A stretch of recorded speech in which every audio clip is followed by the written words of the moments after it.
Hola a todos, soy José Antonio Fernández, analista del broker PUPrime. Hoy lunes 22 de septiembre damos comienzo a la sesión de la apertura de Nueva York. La semana pasada fue algo inestable, pero terminó bien gracias a la Fed y a la tecnología. No comenzó en serio dicha semana hasta el miércoles por la noche, como con el desenlace de la reunión de la Fed. Durante el tramo final de la sesión americana de ese día, el mercado encajó un recorte de tipos completamente descontado, que sin embargo venía acompañado de algunas ambigüedades con respecto a sus estimaciones actualizadas sobre el ciclo económico y también sobre los tipos de interés. Por eso el miércoles por la noche Nueva York vendió con la noticia durante el tiempo que quedaba de sesión, pero luego cambió. Como habíamos comentado a principio de semana, una parte minoritaria del mercado esperaba 50 puntos básicos y podía decepcionarse con solo 25, como así fue durante las primeras horas, dejando así la Fed algo fría al mercado en una primera reacción, pero enseguida, durante jueves y viernes, recuperó un mejor tono en base a una segunda reflexión más objetiva. Ciertamente la Fed admitió que el empleo desacelera, que los riesgos asociados a él son superiores, pero también revisó a mejor sus estimaciones de PIB y paro, dejando casi intactas las de inflación y transmitiendo una expectativa sobre los tipos de interés futuros unos 25 puntos básicos por debajo de sus estimaciones anteriores de junio. Por eso la interpretación final solo podía ser constructiva y por eso jueves y viernes en dos rebotes marcaron los máximos de Nueva York, aunque la fatiga por los niveles alcanzados habrían justificado perfectamente una toma de beneficios. La tecnología reapareció en positivo, reforzándose gira mejor. Nvidia anunció que tomará el 4% en Intel en CrowdStrike, haciéndola rebotar un 13% tras anunciar unas guías buenas de ventas, un incremento del 20%, y al integrar también inteligencia artificial. Vemos otro valor que subió un 18%, Netscope, en el debut de su OPV y por lo tanto confirma la bonanza y el gran momento que está viviendo el sector tecnológico en el momento presente. En definitiva, todo, casi todo lo importante salió bien o mejor de lo esperado. Esta semana tenemos más tecnología con Micron y abundante macro, más bien pro mercado, y todo indica que seguiremos casi igual de bien que las dos semanas anteriores, salvo el ruido de fondo debido a las restricciones a la inmigración cualificada anunciadas por Trump el fin de semana. Y por lo tanto, insistimos en que si esto no es un óptimo de mercado, se parece mucho. Conviene tener la mente fría, ser cautos ante este tipo de situaciones que parecen óptimas porque los niveles alcanzados generan cierto respeto, pero uno no puede negarlo sin argumentos objetivos, porque si uno de los pilares fuera, como parece, el gigantismo de los balances de los bancos centrales, conviene recordar la inutilidad de enfrentarse a ellos. En todo caso, una corrección para respirar sería sana, no debería preocuparnos, no parece probable esta semana, porque los desenlaces macro deberían ser neutrales o algo constructivos, y sobre todo porque el martes, al cierre del americano, influyendo ya en la sesión del miércoles, Micron publicará unas cifras probablemente generosas y eso significa que el mercado volverá a contar con el respaldo del sector tecnológico como la semana pasada. Hoy lunes sería el día más pobre, sin casi referencias. Mañana PMIs en todo el mundo, pero casi todo se encuentra en expansión y en todo caso podrían mejorar algo. El miércoles IFO de clima empresarial en Alemania, también mejorando de 89 a 92. El jueves dos referencias americanas de impacto medio, PIB revisado y pedidos de bienes duraderos. Y el viernes ya repunte del deflactor de consumo americano del 2,6 al 2,7, con un mercado que ya lo tiene interiorizado tras haber rebotado una inflación del 2,7 al 2,9%. Dicho esto, seguimos viendo que los bonos prestan atención al PCE compuesto en Estados Unidos, aumenta la pendiente de la curva, pero se mantienen estables las rentabilidades. El bono americano se mantiene en el 4,05, el alemán en el 2,70 y por lo tanto pues seguimos con cierta calma las emisiones de renta fija. Vemos también los rangos estimados para las divisas, con un dólar que se deprecia tras el reciente recorte de tipos. El rango para el eurodólar es la zona de 1,17, 1,18,5. Para la libra 0,865, 0,87. Para el franco suizo 0,93, 0,94. Y en este caso para el yen, rango estimado 173, 175. Por lo tanto, ciclo de mercado positivo, bolsas en máximos históricos y por lo tanto, pues tenemos que seguir hablando de futuras compras si se sigue manteniendo una macro positiva. Compañías americanas con mejor resolución, tenemos tecnología, utilities y telecos, destacamos Oracle, que sube un 4% hasta los $308, tras darse a conocer un posible acuerdo con Meta por 20.000 millones. Y tenemos también Apple, que sube un 3% hasta $245, después de una gran demanda del primer día de comercialización del iPhone 17 Pro y Pro Max. Y tenemos a Palantir, que sube un 3% hasta $182, tras anunciar el pasado jueves el gobierno de Reino Unido un acuerdo por un valor de 1.500 millones de libras. Valores más flojos, valores con peor evolución. Hablamos de Micron, corrige hasta los 162 dólares. Tras haber subido un 43% a las últimas 12 sesiones, pues simplemente los inversores recogen beneficios.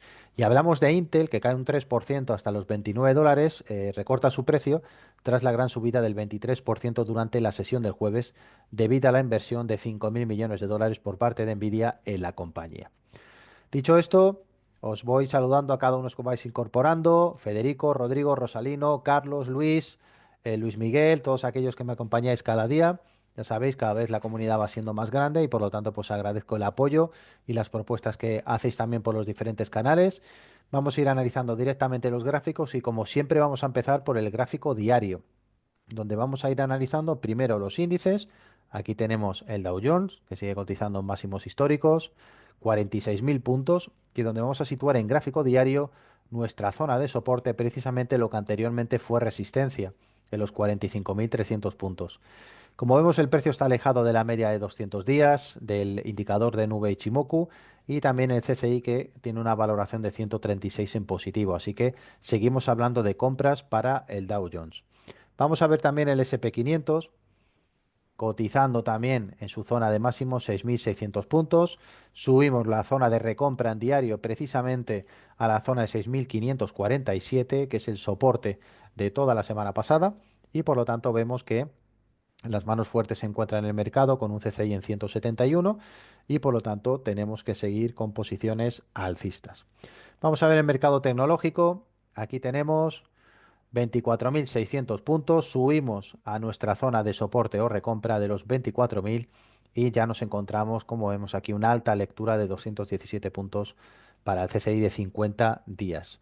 Vamos a ver también en Europa, IBEX 35 cotizando por encima de los 15.000 puntos. Este año lleva una revalorización del 37%. Así que lógicamente es un buen comportamiento.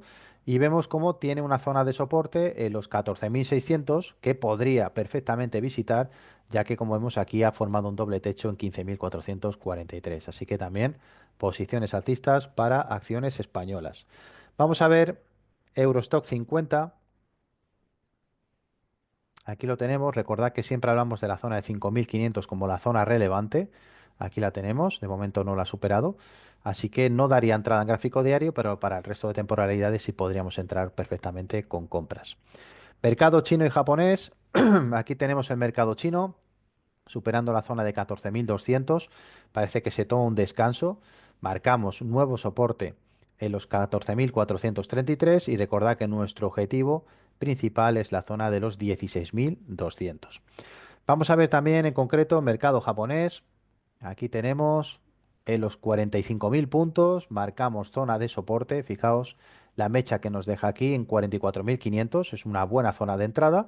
Y ya sabéis que se están realizando recompras institucionales dentro de la bolsa nipona en las últimas sesiones a nivel gubernamental también para aumentar los réditos en renta variable. Vamos a ver también, vamos a hablar, ya hemos tocado los principales índices, vamos a hablar del dólar index. Aquí tenemos que es el índice que comprende la cesta de divisas de mayor negociación por valor y como vemos se mantiene con esa tesitura bajista con soporte en 95,71. También vamos a ver el índice VIX, que es el que mide la volatilidad de opciones sobre el SP, de las opciones put y call. Y aquí tenemos una zona de soporte en la zona de 15, ahora se encuentra cotizando en 17. Esto nos indica que tenemos volatilidad moderada y movimientos alcistas. Por lo tanto, esto también nos da cierto rédito, cierta gasolina para que los traders podamos ir a buscar movimientos todos los días en el mercado, sin llegar a estos picos extremos de volatilidad que, como sabéis, provoca que se aumenten los spreads, los rangos, los gaps, y eso nos permita también operar con mayor inseguridad. Vamos a ver también el comportamiento del oro. Máximos históricos, 3.700 dólares la onza y aquí nos deja una zona de soporte en los 3.600. Fijaos la verticalidad de la subida, se sigue hablando de posiciones alcistas, así que seguiremos comprando dentro de esta materia prima. La plata exactamente igual, cotizando en los 43 dólares la onza. Recordad que el objetivo que nos hemos marcado desde enero son los 49 dólares, son los máximos de 2011 y poco a poco vamos realizando ese paso hasta esa zona de máximos. mostrando un soporte en 41, como vemos aquí. Vamos a ver también, en este caso, el cobre. Fijaos cómo para cambiar la tendencia alcista se tendría que ir a 4,64. De momento no lo consigue y mantiene un perfil bajo con soporte en 4,27. De momento no lo instauramos en la cartera de seguimiento de compra y esperamos. Vamos a ver también cacao. Aquí lo tenemos, mantiene la tesitura bajista. Recordad que habíamos marcado zona de soporte que ya ha sido perforada en la zona de 74,37 y el siguiente objetivo sería ir a buscar la zona de 68, que corresponde con el soporte de octubre del año pasado. Vemos también la cotización del café, como vemos, mantiene la tesitura alcista, se ha chocado aquí con una resistencia importante en los 4,33 y parece que está realizando una distribución y veremos si se apoya a lo largo de la semana en la media de 200 días. Vemos también gas. Aquí tenemos, sigue con su tesitura alcista, tocó máximos en 2,41, no ha podido mantenerlos y respeta perfectamente ese triángulo simétrico y como vemos el siguiente objetivo podría ser ya ir a buscar la zona de soporte en 1,92. Vamos a ver también criptomonedas, tenemos Bitcoin que está en la zona de 112.000 y por lo tanto pues la parte alta del canal pasa por los 124.000 y como vemos realmente en gráfico diario todavía no podemos tomar decisiones con ejecución a mercado, sino que tenemos que esperar. Vamos a ver también Ethereum. Aquí tenemos cotizando los 4.200, se ha revalorizado un 42% este año y se ha situado, fijaos, en la anterior resistencia de 4.060, desde donde se está apoyando. Me parece una buena opción de recompra para ir a buscar un R1 en 4.960. Dicho esto, estamos a 4 minutos de que abra Nueva York. Vamos a situar nuestras órdenes en el SP 500 y en el Dow. Como ya sabéis, en el SP objetivo 5 puntos, en el Dow Jones 20. Aquí marcamos zona de máximos y mínimos. Vamos a marcarla también en el Dow Jones en 5 minutos. Fijamos el soporte. Fijamos también la resistencia y esperamos, en este caso, futura ruptura. Continuamos en el gráfico diario. Vamos a por las divisas. El euro dólar. Tendencia alcista, 1,17, como vemos, nos deja una zona de soporte precisamente en el nivel de 1,1608, así que de momento pues estamos cerca, vemos que hay una distancia importante con la media de 200, una distancia de 480 pips, así que tenemos que seguir hablando de largos. La libra exactamente igual. Aquí ya nos ha dejado una señal de que no puede con la resistencia de 1,37 y nos va dejando máximos menores, pero de momento pues no corre peligro la tendencia alcista y nos mantiene pues un soporte en 1,33. Vamos a ver dólar yen, mantiene tendencia bajista, el soporte 145,43, objetivo 142,49. Así que la única divisa que se cruza con el yen, el dólar, que se encuentra en tendencia bajista. Aquí vemos el canadiense yen, como mantiene la tendencia alcista. Lo que me preocupa realmente es precisamente esta directriz que ha marcado de los 109, que no logra romper, pero tenemos que seguir hablando siempre que esté por encima de la media de 200 días de compras, y así lo amerita canadiense yen. Vamos a ver también euro yen, tendencia alcista, pero nos encontramos con una resistencia en el nivel de 175, resistencia cercana, que podría hacer que corrigiera precisamente hacia mínimos anteriores, que podrían ser la zona de 170,92, pero tiene tendencia alcista euro-yen. Vamos a ver también la libra-yen, como vemos aquí, tendencia alcista, pero necesitamos que haya cierres por encima del nivel de 200, 201. Parece que es un nivel que le cuesta romper porque el siguiente objetivo sería el techo en 207,93. Así que de momento en gráfico diario estaríamos en liquidez. Miramos el dólar americano canadiense, tendencia bajista, precisamente porque va correlacionado con el petróleo. El petróleo este año ha caído un 11%. Ha generado un soporte en 1,35, así que en el momento que cierre por debajo de 1,37 buscaríamos cortos. Dólar franco suizo, aquí tenemos tendencia bajista desde que rompe la zona de 0,85 y como vemos ha dejado un soporte nuevo en 0,7830. Como vemos va realizando mínimos cada vez crecientes y veremos si realmente pues no tenemos que verlo en zonas de 0,75. Dicho esto, hemos visto índice, las principales divisas, materias primas. Estamos a un minuto para que abra Nueva York. Vamos a esperar con el gráfico de 5 minutos. Y bueno, preguntaros si no, no sé si tenéis alguna duda, alguna pregunta, algún activo que queráis que analicemos.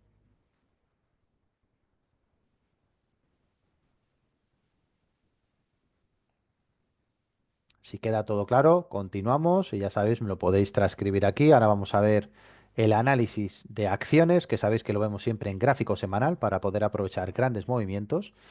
Y por lo tanto, vamos a, mientras tanto, a coger el gráfico semanal. Nos vamos con las acciones de Apple.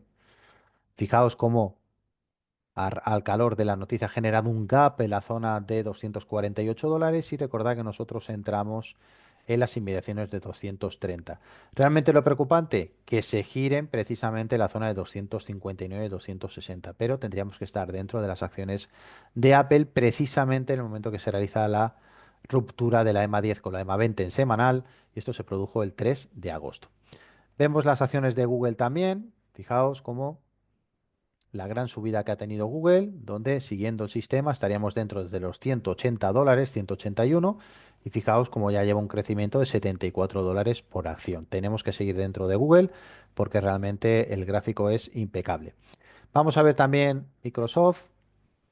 Estaríamos dentro de Microsoft precisamente en el cruce del $450 y ahora mismo su vida absoluta se ha recuperado muy bien tras caer por debajo de la EMA 10 y desde los 450 pues ahora mismo estamos cotizando precisamente más de $60 por acción. Arranca la sesión americana, como vemos se van posicionando, ya sabes que la primera media hora normalmente son para saltos de stop, para ajustar movimientos y luego tomar tendencia a partir de las 4. Nosotros no vamos a seguirlo hasta las 4, pero sí vamos a seguir los primeros minutos para ver realmente si hay ruptura. Y aquí el Dow Jones vemos que parece que podría corregir. Ya sabéis, en el momento que corrija 20 puntos cerramos, en el momento que lo haga el SP 5 puntos, cerraríamos posición. Continuamos con el gráfico semanal. Vamos a ver las acciones de Amazon que como vemos no logra superar los $250. De momento gráfico deprimente, el que lleva prácticamente desde 2023. Así que pasamos en este caso a Johnson Johnson. Tenemos en concreto posición de entrada precisamente en el cruce en $163 y ahora mismo estaríamos en la zona de 176. La zona, por así decirlo, más preocupante son los 186. Vamos a ver si lo supera de una vez o si realmente tiene que hacer un pullback en la EMA de 10. Vamos a ver también Wells Fargo, que hacía tiempo que no la analizábamos. Wells Fargo nos dio precisamente entrada este año y lo hizo en $76. Ahora mismo la tenemos cotizando en 83 y como vemos realmente pues tiene un buen movimiento. Ya viene con una tendencia alcista iniciada en el 23, precisamente el último tramo en $42 y como vemos pues realmente ha crecido hacia la zona de 85, pues prácticamente haciéndose 50% de movimiento para las acciones de Wells Fargo sector bancario. Vamos a ver Home Depot. Fijaos que tardó en darnos señal, pero precisamente nos marcó la señal de entrada en $388, máximo hasta 428 y ahora tenemos cotizando en 412. De momento hay que dejarla y estar también pendientes si considera romper la resistencia en $434. Vamos a ver AT&T. Sector comunicación, fijaos, estaríamos dentro precisamente desde el nivel de $16. Esto se produjo el 26 de noviembre del 23. Desde los $16 estaríamos dentro de la acción y como vemos el crecimiento ha sido espectacular hasta los 28. Prácticamente los apoyos han sido muy técnicos y realmente pues tiene un siguiente objetivo que sería la mecha de los 33,60. Así que de momento mantendríamos las acciones de AT&T. Intel, por ejemplo, que hemos hablado de ella, fijaos el movimiento alcista tan importante que ha tenido. Vamos a ver después de la entrada que hemos realizado en 24,57 si se mantiene hasta la resistencia en 37, que va a ser el siguiente objetivo para Intel. Vamos a ver Pfizer. Fijaos que estaríamos fuera, no estaría marcando posición de entrada. Para eso Pfizer tendría que superar en semanal los $26 y de momento pues parece que no puede con ellos. Así que ya lleva un descuento importante desde los 60 y de momento esperamos reacción del valor. Vamos a ver Verizon. Fijaos, tampoco, después de dar una posición de entrada precisamente aquí arriba, lo hace en $44, estamos prácticamente a la par y el objetivo es la mecha en 47,24. Así que de momento estaríamos dentro, pero estaremos prácticamente a la par. Vamos a ver Procter Gamble, estaríamos fuera, como vemos. Prácticamente este año ha tenido poco movimiento alcista. Vamos a ver Oracle, después de la subida del 43%. Fijaos cómo nos ha marcado Oracle entrada este año y lo hizo precisamente en el nivel de $174. Esto fue en junio. El 1 de junio nos marcó entrada y ya va por 309. Por lo tanto, ha sido un movimiento espectacular el de las acciones de Oracle. Vamos a ver Citi, dentro del sector bancario. Parece que es de los bancos que han ido subiendo de una manera gradual. Y como vemos, nos dio entrada precisamente $78 y seguiríamos dentro, ganándole $30 por acción. De momento, como vemos, hay que seguir, realiza su camino lentamente, pero tendencia alcista también para las acciones de Citigroup. Y vamos a ver en concreto, antes de irnos al 5 minutos, vamos a ver Tesla, que como vemos se va recuperando como queremos. Y fijaos que habíamos realizado entrada en Tesla pues precisamente en las inmediaciones de los $339. Os comenté que el objetivo principal era los 488, fueron el máximo del año pasado y parece que va camino de ello, como vemos, va realizando velas con máximos crecientes y este sería realmente nuestro primer objetivo para las acciones de Tesla. Regresamos a 5 minutos. El SP ha intentado romper, está consolidando. El Dow Jones ha realizado ruptura. Vamos a medir la ruptura. Bueno, es una ruptura de 20 puntos, o sea que nos ha dado el target, el objetivo, y simplemente nos quedaría ver si el SP nos sube 5 puntos desde esa resistencia en 6.660 para dar por cerrado el trade. Pues dicho lo cual, quiero agradeceros a todos aquellos que me apoyáis cada día en la sesión de apertura en Nueva York y los jueves en la estrategia de trading semanal. Recordad que este jueves haré una sesión con metodología scalping. Os animo para que también estéis presentes y de esa manera pues podáis aprender un poco más y ponerlo en práctica. Os deseo a todos que tengáis un gran día y un saludo a todos.